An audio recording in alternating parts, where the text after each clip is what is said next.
What's going on, everybody? This is my WWE 2016 Hall of Fame review. Hall of Fame just ended. It was on the network. As I said a million times in my other videos, if you don't have the network, I feel sorry for you. Anyways, especially during WrestleMania season. We had NXT TakeOver last night, Hall of Fame tonight, and WrestleMania tomorrow. So if you don't have the network, you really missed out. If you're a big wrestling fan, you really missed out. And you should get the network. Anyways, Hall of Fame review. Kicked off with the APA coming out. Bradshaw and Ron Simmons. Formerly the APA, former tag champs in the Attitude Era. Anyways, APA introduces, inducts, or whatever they call it. I guess they were introducing the Godfather, whatever you want to call it. Inducting, I guess, is what they call it. APA talks a lot, not that long, but they talk about the Attitude Era and how it was pretty funny. JBL was pretty funny. Ron Simmons was good. I'm surprised Ron Simmons didn't cut off JBL and do his gimmick and go, damn! I'm surprised he didn't do that, but he didn't. JBL was talking about how there were so many stories that they could not even tell because they're in the PG era, stuff like that. Good introduction by the APA, pretty entertaining. JBL was pretty damn entertaining. He is not entertaining when he's on commentary, but when he talks real, he's pretty funny. So APA introduced the Godfather. He comes out with some ladies. I don't know where these girls came from. They were not divas. Anyways, they're dancing around the Godfather. I think they're probably some of his working girls that work in his strip club, because the Godfather runs a strip club. If you did not know, he runs a strip club in Las Vegas. So maybe some of those girls worked for him. I don't know. Godfather did not talk very long at all. He just said what sticks out in my mind is he said the Attitude Era was great. And it was a time that was just wild and crazy. Like anything went, and the Godfather couldn't believe how he was allowed to do anything and basically say anything. So Godfather gives a shout out to the Attitude Era. That was nice to hear. Anyways, Godfather said is not going to talk long because he'll leave that up to the other guys. And then he just stopped. It was a good speech by the Godfather. It was short and sweet. Up next, we had Vader come out. The man they call Vader, his music hit. It was good to see Vader. It was great to see Vader back on WWE TV. Last time I saw him was probably last year's Hall of Fame when he was in the crowd. And he stood up. I think Ric Flair gave him a shout out. I think Ric Flair inducted somebody last year. Can't remember who. Anyways, Vader talks and is going to induct Stan Hanson. Legend. Had a great career in Japan. Probably Stan Hanson is more known for his career in Japan, in All Japan Pro Wrestling. I think he worked in New Japan a little bit. And he was in WCW for a very short time in 1990. And I think in the 91, a little bit, Stan Hanson appeared on the first ever Super Brawl, 91 against Vader. They had a pretty damn hard-hitting match. It looked like it was a really stiff match, and it was good. It was good stuff. Anyways, Vader talks about Stan Hanson. It was a good introduction. And Vader, there were rumors that Vader was going to go in this year and get in the Hall of Fame. I don't know why he didn't. He should have been. Vader deserves it, no doubt about it. Hopefully next year Vader gets in, because I want to see Vader go in. So then he brings out Stan Hanson. And Stan, he talks for a while. Probably went on 20 minutes, maybe a little bit more. felt like 20 minutes or 25 minutes. Anyways, Stan Hansen talks about for 25 years. All he had was a handshake agreement, a handshake deal with Giant Baba, the owner of All Japan Pro Wrestling. He had a handshake deal with the man, worked for All Japan and in Japan for 26 years of his career. Stan Hansen also worked for WWF when he had a feud with, in a series of matches with Bruno Sammartino and Stan Hansen, I'm sure it's by accident, broke Bruno's neck. He actually broke his neck. The legendary Bruno Sammartino. Stan Hansen was probably pretty green, very new to the business, and he broke Bruno's neck. I'm sure it's by accident. I don't know how he broke his neck. I think they had a video footage of it. He looked like he body slammed him on top of his head. So he broke his neck that way, I think.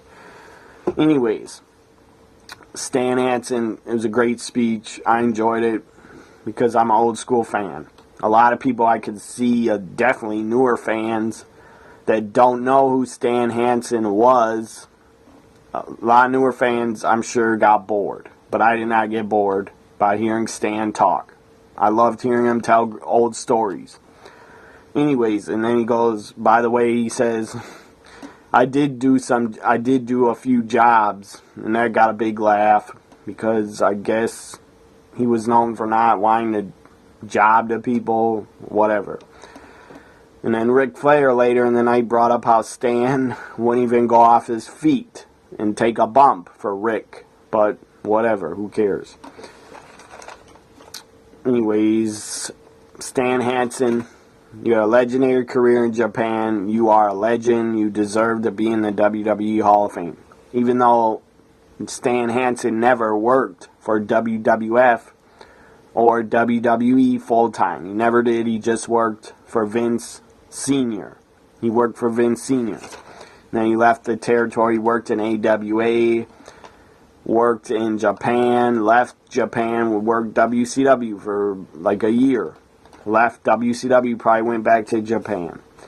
I'm not sure. I think Stan Hansen retired in 2000 or 99 or 2000. I think he retired in Japan. He got a big retirement send-off in Japan, and he deserved it. So congratulations, Stan Hansen. I'm glad you're in the Hall of Fame because you are a legend. Up next, we had the Dudleys induct Jackie Moore, former women's champion. Jackie, former, I think she won the WCW TV title. She might have won. I know she defeated Disco Inferno in a couple matches they had that were pretty good. Jackie is one tough lady, one tough woman. I would not want to even mess with her today. She looked in great shape. She looked like she hasn't aged at all. She looks the same as she looked in 1998. That's pretty crazy. So good for Jackie that she looks so good and she's still in great shape. Jackie did not speak long. She spoke not long at all, but she did thank a few people. She thanked Trish, Lita, Molly Holly. Who else? Victoria. I don't know if she thanked Ivory. I didn't hear Ivory. And she thanked Sable. Some people think, I guess, were angry that she thanked Sable. Or why did she thank Sable? My guess is because Sable, backstage in the Attitude Era, Sable was probably really nice to Jackie. Because she was probably afraid of Jackie. Because if she said anything out of line, or didn't want a job or do the job for Jackie, she was probably afraid Jackie would kick her ass. And she probably would have. Because Jackie, to me, seems like the type of person, backstage, if you pissed her off, if you were rude to her, she would probably kick your ass. And you would probably deserve it. Anyways, Jackie's speech was short. I'm happy to hear she thanked Trish, Lita, Victoria, Molly Holly. They deserve it. Sable was super over in the Attitude Era, but Sable didn't really deserve to be thanked, in my opinion. But I got nothing against Sable. I got nothing against her. Anyways, no matter what you say about Sable, she still got over. Even though it was the Attitude Era, she still got herself over. Plus, she's married to Brock Lesnar. I'm not going to say a bad word about Sable because Brock could find me and kill me. Anyways, up next we had the Freebirds. Before the New Day inducted them, and a lot of people were pissed off. A lot of people on Twitter that I was talking with were really angry, pretty upset that Kevin Von Erich, the only living Von Erich left that wrestled the Freebirds in WCCW World Class Championship Wrestling. A lot of people were pissed and wondered why Kevin Von Erich did not induct the Freebirds, because they were in Texas. That is where World Class Championship Wrestling became famous and got a name for themselves in the Von Erichs versus Freebirds feud. Why would they not have Kevin Von Erich induct the Freebirds? I have no clue. I don't know why, but it doesn't really matter because they introduced Kevin Von Erich later, and he came out anyway, and he got to say a couple words, which was nice to hear. And it was enough for me. Anyways, before the New Day came out, they played a 2-3 minute video package on the Freebirds, and I was pretty surprised by this and pretty shocked that Vince finally gave up some of his millions and paid the song Freebird. He must have paid for the rights to the song Freebird by Leonard Skinner. He obviously must have paid for the rights to play Freebird, because during the video package they were playing Freebird. It's a fucking great rock and roll song.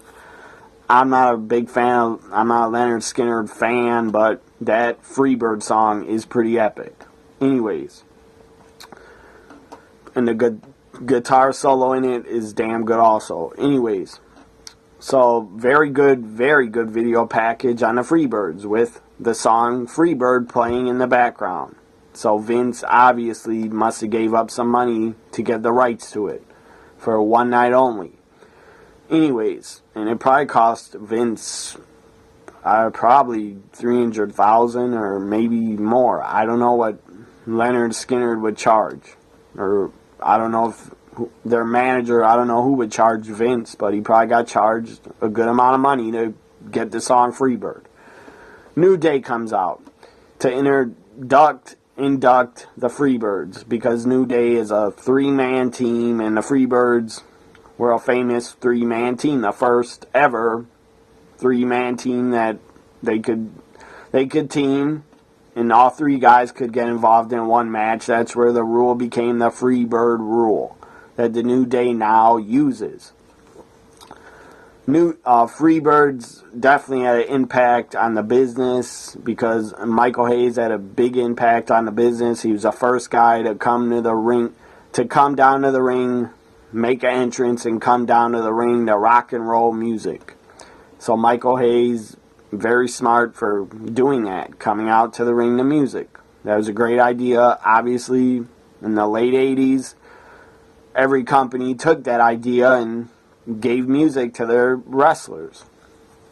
But I believe Michael Hayes was the first to play entrance music, to play himself going to the ring to play entrance music for himself, to make an entrance to the ring. So that was a great idea. If Michael Hayes came up with it, who the hell knows if he did, but I get everybody says he did. Anyways, Freebirds had an epic feud with the Von Erichs, as I said, in WCCW. Epic feud. Lasted probably 2 years, 3 years, I don't know how long. But then after David Von Erich passed away, and the Freebirds still feuded with the Von Erichs, Kevin Von Erich, Kerry Von Erich, and I believe Mike Von Erich. So there's 3 of the Von Erichs always against Buddy Roberts, Terry Gordy, and Michael Hayes. Freebirds definitely deserved to go in the Hall of Fame. because they made an impact on the business.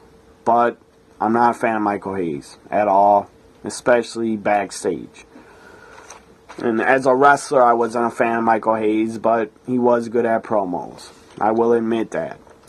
So New Day, their induction was epic, very funny. I mean, you had Big E talking about, I gotta oil down my big unit, or we got oil down our big unit. I was like, what the hell is Big E saying? But Big E was talking. He was not talking PG there. Anyways, if you think he's talking PG, well, then I guess I just have a dirty mind. Anyways, funny as hell the stuff the New Day did. And then at the end, when they were done talking, they started doing their clap, saying, "Free Birds Rock, Free Birds Rock, Free Birds Rock." That was pretty good to introduce the Freebirds. And then Michael Hayes and the only members of the Freebirds that are living, sadly, Terry Gordy has passed away. He could not be there tonight, obviously, which is sad. And Buddy Roberts, he could not be there also because he passed away. I believe he had cancer. I know he had throat cancer because he was talking with a voice box on one of the videos on the rise and fall of WCCW. Anyways, so Michael Hayes, Jimmy Jam Garvin come out to the Freebird Leonard Skinner theme playing, and they are doing their gimmick that they did in the late 80s. They're pointing at each other, dancing on the stage together, which was, oh my god, it was funny as hell. It was damn funny to see two old white guys trying to dance like they're in the 80s. Anyways, that was funny as hell, and that made me laugh. And Jimmy Jam Garvin, my goodness, this guy in the 80s had long black hair. The guy was in his prime. He was in shape. Good-looking guy. And now Jimmy Jam Garvin looks like he's 75 years old, and he's bald, and he does not look good. He's an old guy, but whatever.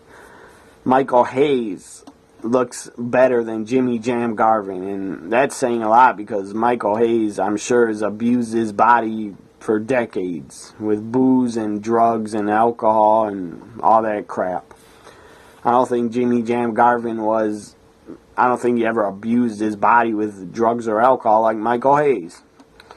And plus, Jimmy Jam Garvin did not act like a fucking drunk asshole and make racist comments backstage like Michael Hayes. Anyways, Jimmy Jam Garvin, just watch back a match of his in WCW from 1989 on a pay-per-view. Watch back and see how Jimmy Jam Garvin looked in 1989 and look at him now. But 1989 is close to 30 years ago. So Jimmy Jam Garvin's 30 years older than he was in 89. I don't know his age. I don't care his age. But Jimmy Jam did not look good. But at least he could still talk. And he still has his brain. And at least he still could get his thoughts out and didn't sound nuts. Anyways, good induction by the Freebirds. Good speech. They went on a bit too long. Michael Hayes started pointing out that Linda was sitting in the front row, Stephanie, Triple H. Michael Hayes, he was insane. His speech was insane. He brings up that on a plane ride over to Europe, I believe it was a plane ride going to Europe or back from Europe, Linda was on the plane, I believe. I don't think Linda was sleeping, but maybe she could have been. Anyways, Michael Hayes was going to piss. He got so fucking drunk and loaded that he decided he was going to go piss. Piss. I'm talking about pulling out his fucking dick and pissing on Linda McMahon on the plane. What the fuck was he thinking? He must have been on 100 different drugs. So he was going to decide he's going to piss on Linda McMahon because that was a good idea. for him to do that. I don't know what the fuck. He must have been on crack. Anyways, he's lucky Vince wasn't on that plane ride, because if Vince would have saw a drunk Hayes guy, Vince would have probably kicked his ass and attacked Hayes. Anyways, or fired Hayes. So somebody, I don't know who, but somebody stopped Michael Hayes, or maybe stopped himself. Someone stopped him from pissing on Linda McMahon on the plane. I don't know if Linda had a seat in front of him and he was going to stand up on his chair and piss on her head. I don't know what the fuck he was going to do. But he told that story that he's glad he didn't pee on Linda. Oh my God. Michael Hayes, I don't know why you'd even tell that story. It makes him look like a fucking jackass and a fucking idiot. That's what getting drunk will do to you people. It'll get you to piss on your wife's boss, which is asinine and just stupid. So stupid. So I don't know who stopped Michael Hayes. I don't really care. And then on that same plane ride, I believe it's 2002, going over to Europe to do a pay-per-view, Michael Hayes passed out asleep. And I've heard X-Pac tell this story. He went up to Michael Hayes and he cut his ponytail. He cut Michael Hayes' ponytail off, which I find hilarious. And that, I wish I could have been there to see that. That would have been epic. So thank you, X-Pac, for cutting his ponytail, because he was probably acting like a drunk idiot the entire flight. So thank you, X-Pac, for doing that. Anyways, Michael Hayes, after that, told the story about almost peeing on Linda and getting drunk at Triple H and Stephanie's wedding. The fucker actually told that story. That's how insane he is.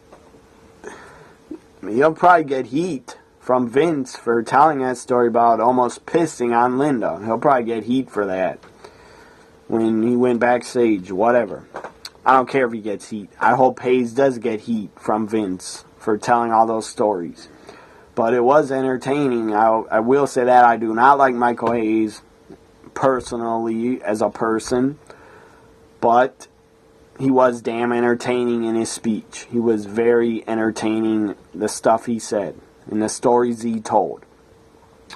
Then Jimmy Jam Garvin talked for a little bit and said how much he misses Terry Gordy and Buddy Roberts.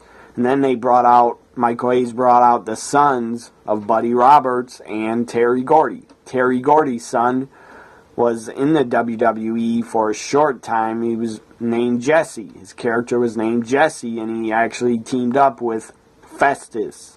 I believe that was the guy's name. Luke Gallows was Festus, or Fetus, or Festus, whatever his name was. He was Jesse. I guess Festus was a cousin of Jesse, and they started teaming up. They actually got over and were kind of popular on SmackDown when they had separate brands. Jesse, Terry Gordy Jr., the guy was, at least he got over a little bit when he was in a team with Festus. But then I guess they released him, or he just didn't want to wrestle anymore. But Terry Gordy, his son, talked.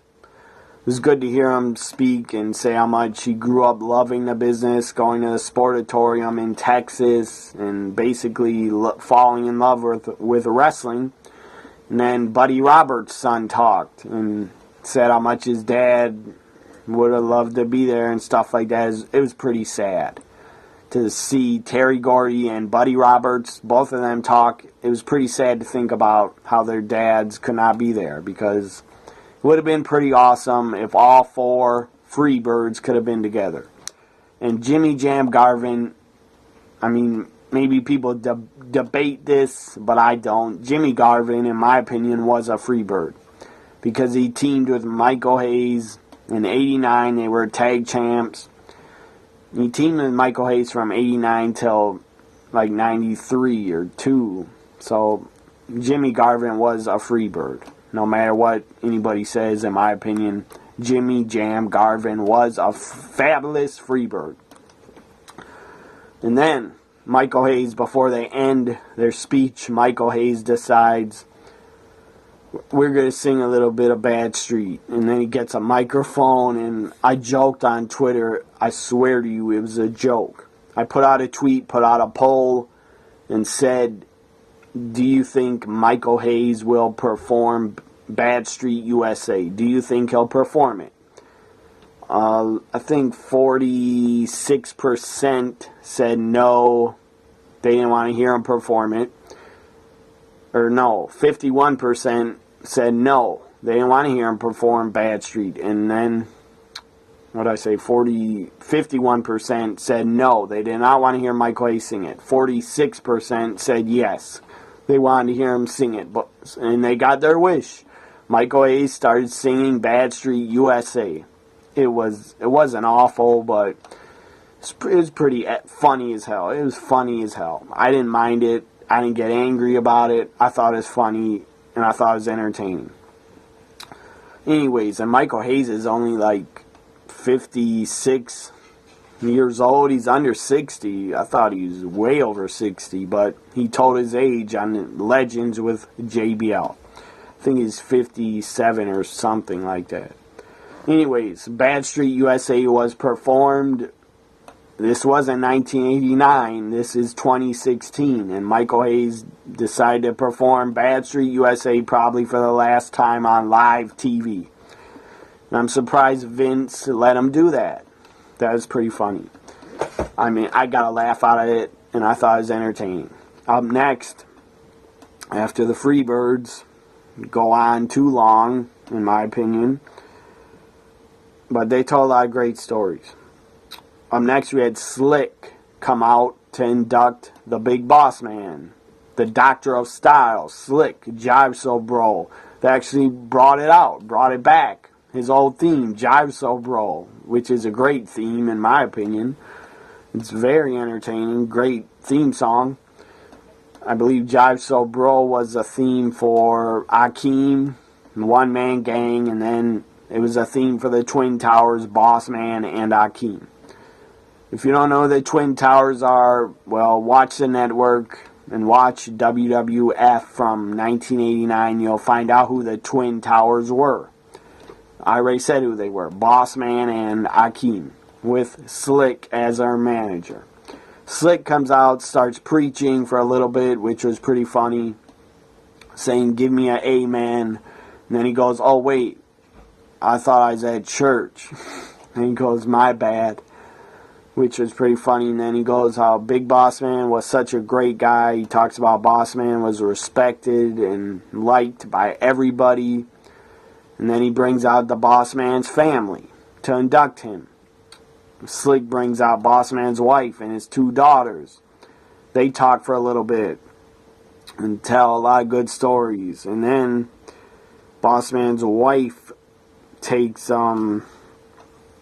had a bag. Boss Man's wife says we got one more thing left. She pulls out of the bag the nightstick, the Big Boss Man's nightstick. Then she holds it up in the air and says, this was used. She meant by the Big Boss Man, obviously. And then a lot of the crowd started getting like, they were laughing like, oh, because she said this has been used, by the way. And then the crowd, right away, the crowd went dirty. They went into their dirty minds. I mean, that's not what she meant, people. And I didn't take it like that's how she meant it. She didn't mean she used it on herself, you sick fucks. Anyways, I mean, when the crowd started getting loud, like she meant Boss Man used it on her. When they started getting loud like that, I thought, you sick bastards, just shut up and respect the lady. She's a widow. And her husband, the Big Boss Man, was a great, great, great man. Great big man. I mean, he was a former tag champ in WWF with Ken Shamrock and a hardcore champion a couple of times. I made the mistake on Twitter. I apologize. I said Big Boss Man. It was sad he never held any titles in the WWE. Well, I was dead wrong. He held titles in the Attitude Era. hardcore title and tag title. So I apologize. I should have remembered that. I know he didn't hold any titles in WCW, so there. Anyways, Big Boss Man deserved to go in. I was glad to see him going. Again, I got sad when his wife was talking. I got sad because I thought, this sucks that the Big Boss Man cannot be here for this, to be inducted, to talk for himself. That really sucks. Same thing with Buddy Roberts and Terry Gordy. So this year you had 3 guys that passed away that went in the Hall of Fame. Usually they only put in 1 guy that passed away. I guess because they don't want to make the show too depressing. Anyways, next year, Rick Rude. Rick Rude has got to go in. I loved Rick Rude. The guy was a hell of a talent, and Rick Rude deserves to be in the Hall of Fame. Stan Hansen gave a shout out to Rick Martel. Rick Martel, that guy deserves to be in there. Rick Martel is a fucking great wrestler. Rick Martel is an A+ talent, A+ player. Same with Rick Rude, A+ talent also. Anyways, up next we had Snoop Dogg and John Cena returned. Cena's music hit. I was pretty surprised. John Cena inducted Snoop Dogg.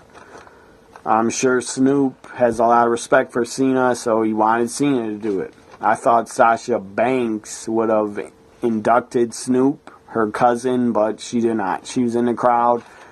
And then John Cena brings out Snoop Dogg. Snoop Dogg talks, doesn't talk too long, and was very respectful. And I liked what Snoop Dogg said. Everything he said, I liked. Snoop Dogg seems like he really respects the business, and he grew up as a fan, so I respect Snoop for that. And Snoop deserves to be in there. In the celebrity wing, Snoop Dogg deserves to be in there. I'm pretty sure tomorrow night, WrestleMania, Snoop Dogg, I heard, is supposed to do the entrance for Sasha Banks and sing Sasha Banks to the ring and do her entrance.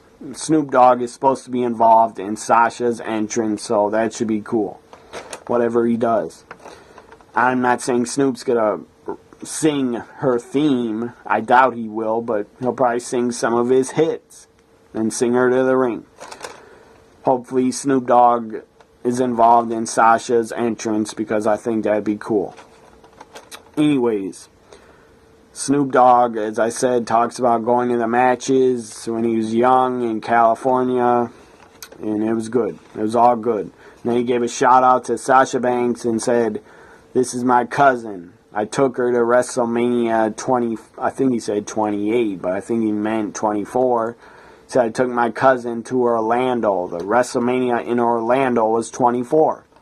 So Snoop says, I took my cousin backstage, and she wanted to meet all the wrestlers, and she did.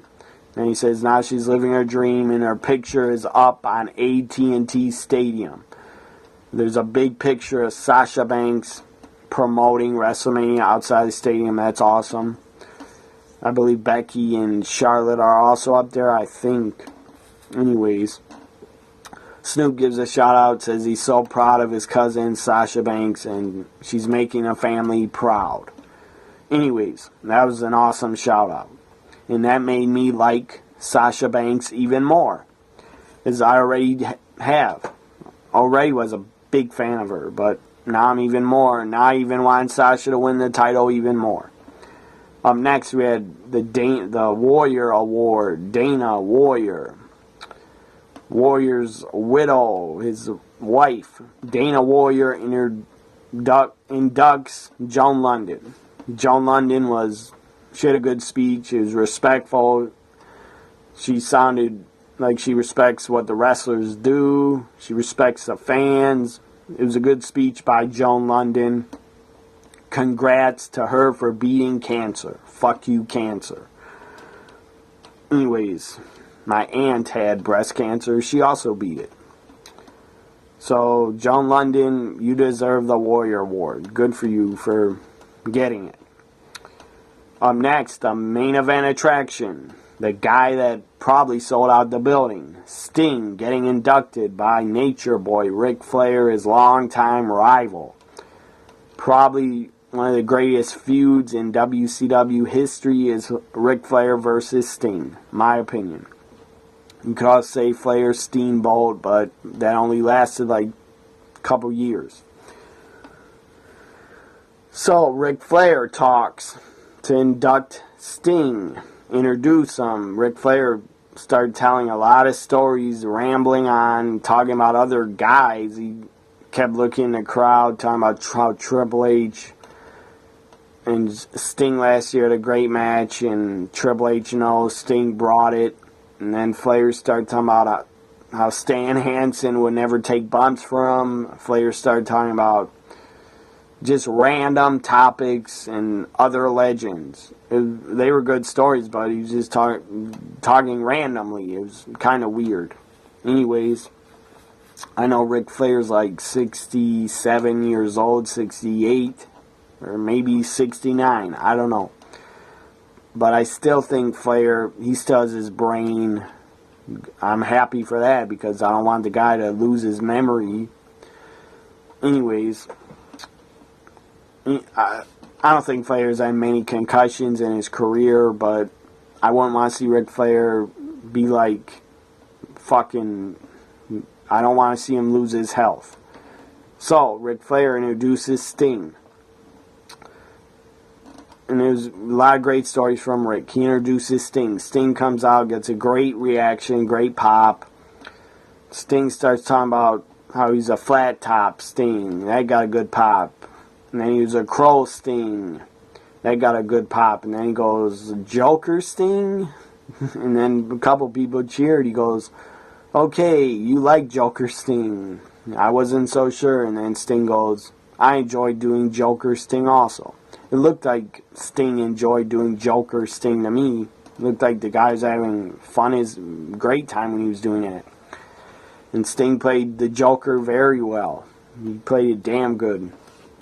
Anyways, Sting talks about Ric Flair, one of his greatest rivals. Him and Ric Flair had some of the best matches of his career. He thanks Ric Flair. He thanks Jim Hellwig, the Ultimate Warrior, for pushing him when he first met him because Sting wanted to quit. And Ultimate Warrior, I guess, talked him out of it. He got him to stay in wrestling. And good thing Sting stayed because in I guess he started in 86 or 85. Anyways, then in 1990, Sting became world champion for the first time. Anyways, great induction, and then Sting, he told a funny story about how at Night of Champions, when he was injured and he was going to the hospital, sitting in an ambulance, he said Seth Rollins ran up to him and goes, I'm so sorry. I mean, he, of course, is an accident, even though I do think if Sting wouldn't have been injured by Seth, he would still probably have another match at WrestleMania. Or this year, it could have been Sting versus Undertaker as a main event instead of Undertaker Shane. But Seth Rollins did injure him. Again, I do not blame Seth for ending Sting's career. It was an accident. In my opinion, it was an accident. But it was a funny story. Sting says, the doctor said, we got to go to the hospital right now. And then they start driving away in the ambulance, and Seth yells at Sting, I was you for Halloween. That was pretty funny. And then Sting says, I'm sure a lot of you were me for Halloween. And that was pretty funny also. And Sting says how he can say now that he has worked a WrestleMania. And I'm happy for him that he got to. But then Sting dropped a bomb. I wasn't expecting this. These are rumors. A month ago, 2 months ago, TMZ reported that Sting was going to announce his retirement during his Hall of Fame speech. I didn't believe it because after they reported that, Sting came out and said he's not retiring and he expects to wrestle another match. And Sting said he still wants to wrestle The Undertaker. And Sting wasn't going to give up on the dream of wrestling The Undertaker one more time. Or for the first time in WWE. Because I don't think Sting worked with The Undertaker when he was in WCW in 1990. I don't think they worked together. Anyways. And The Undertaker didn't have the Undertaker character in WCW anyways. He was just a mid-carder named Mean Mark Callis, or whatever his name was, Mean Mark Calloway. So, Sting has said in like 2 or 3 different interviews that he was not retiring and that he did not need neck surgery, but he was not retiring and he expected to wrestle one more time and he wanted to wrestle against The Undertaker. But tonight, I did a video about Sting retiring 1 or 2 months ago because I read the news on TMZ and I decided to make a video about Sting retiring in his career. But then Sting came out and said he was not retiring. I guess to stop the rumors of him retiring. But tonight, Sting officially announced that he is hanging up the boots, that he is officially retiring from wrestling under the WWE umbrella. Very sad. Sting to me looked like he could still have 1 or 2 matches. The guy looked good. He looked in shape. He looked younger than he did, in TNA. Sting looked, in my opinion, under 50 years old, and he's not. And he looked in great shape. Like he could still wrestle, but obviously he wants to retire. I think his neck is worse than he's letting on. I don't think he's going to tell people. In interviews, he's not going to let it be known that his neck injury is worse than it is. He probably doesn't need surgery, and the doctors probably told him it's career ending. It's a career-ending neck injury. That's what people have probably told him. So Sting, I was happy. I got to see him one last time on TV and get to hear him announce his retirement. The crowd started chanting before he announced it. They started chanting, "One more match, one more match." And if I was there, I would have been chanting that too. Because I'm selfish. As a Sting fan, I know the guy got injured by Rollins, but I'm selfish. I would like to see Sting wrestle again. I don't want to see him crippled, but as a selfish Sting fan, longtime Sting fan, I would like to see Sting wrestle again at least one more time against The Undertaker. Anyways, I doubt Sting is ever going to wrestle again. It's very sad. As a Sting fan, it's pretty sad. But I'm happy for Sting. He wants to go out. He wants to retire. He deserves it. The guy has busted his ass. He gave the fans everything for 30 years. He was a franchise at WCW. The guy did a lot. He did a lot. Sting did a lot good for pro wrestling. The guy had a lot of fans. The guy probably drew fans in to watch wrestling that saw him as kids. So Sting, all I want to say is Sting, thank you, Sting. You're an all-time great, one of my favorites of all time. You're in my top 5 favorites of all time. I'm going to really miss you, seeing you in the ring, and I'll never see you wrestle again. And that's sad, but I just want to say thank you, Sting. You gave us everything you had to entertain. Your promos were pretty entertaining. They were damn good. And you were damn good in the ring. And Sting, for damn sure, Sting will be remembered forever as one of the most over baby faces of all time. And one of the most popular wrestlers of all time. So Sting, thank you, Sting. This ends my Hall of Fame 2016 review. Hope you all enjoyed it. Bye for now. And I'll be doing a WrestleMania review tomorrow after WrestleMania, for anybody that cares. And Monday I'll be doing a Raw review for anybody that cares. And Tuesday, I'll be doing a new series of shows. It's called The Countdown. The Countdown is a top 5 and top 10 list. That's what the Countdown shows are going to be, top 5 and top 10s. The first countdown this Tuesday will be my top 10 favorite ECW pay-per-views and best ECW pay-per-views. Look for it on my YouTube channel. It's The Countdown, top 10 ECW pay-per-views. Bye for now, everybody. Hope you all enjoyed the Hall of Fame and enjoyed watching it. I sure did. Bye for now.